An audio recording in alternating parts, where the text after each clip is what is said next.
Assalamu alaikum wa rahmatullah wa barakatuh. ‘Yan uwa a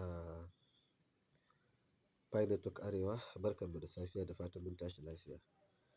Idan kun duba Pi browser naku, Pi application naku, Pi Network application naku da kuke mining, za ku ga cewa Pi Network sun fitar da sabon sanarwa game da KYC.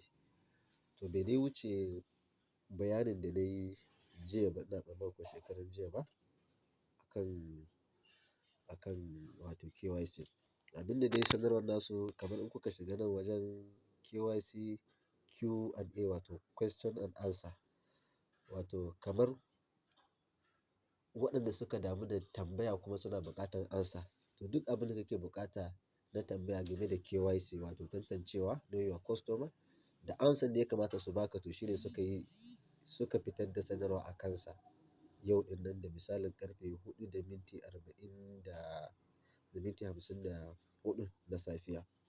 So in ka zo wajen KYC question and answer Q&A ɗin nan, sai ka taɓa shi ya buɗe. To za ka gani gashi.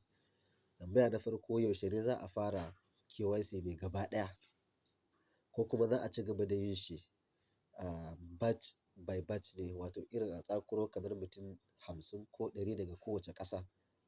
Abin haka zai kasance? To amsa shine sun ce a'a, kamar dai aka fara kaɗan kaɗan. Sun yi haka ne domin wato su tabbatar da cewa, su ƙarfafa ƙarfin system ɗin su tabbatar da cewa abin da suke so su yi KYC mai gaba ɗaya ya tafi daidai, ba a samu matsala ba. Don haka suka ɗan zaƙulo mutane kaɗan domin su gwaggwada yadda system ɗin nasu zai zo ya yi KYC mai gaba ɗaya. Don haka sun ce nan da ɗan lokaci ƙanƙani za a fara KYC mai gaba ɗaya. To dai ga dai sanarwar har zuwa abin nan gashi nan. A taƙaice dai kawai wannan shine abu mafi muhimmanci da ya kamata mu gane. Don haka mu yi haƙuri. Duk abin da suke yin nan kamar babi ne na gwaji, saboda kar a zo a samu matsala. Kuma abu ne wanda ya shafi sirri na mutane, za su karɓi sirrin mutane. Kuma wannan mining Pi Network da kuke gani, akwai manya-manyan mutane a duniya waɗanda ba ku taɓa tsammani ba suna mining Pi. Don haka jama'a mu ƙara haƙuri, insha Allahu za mu ga alkhairi. Allah ya taimake mu.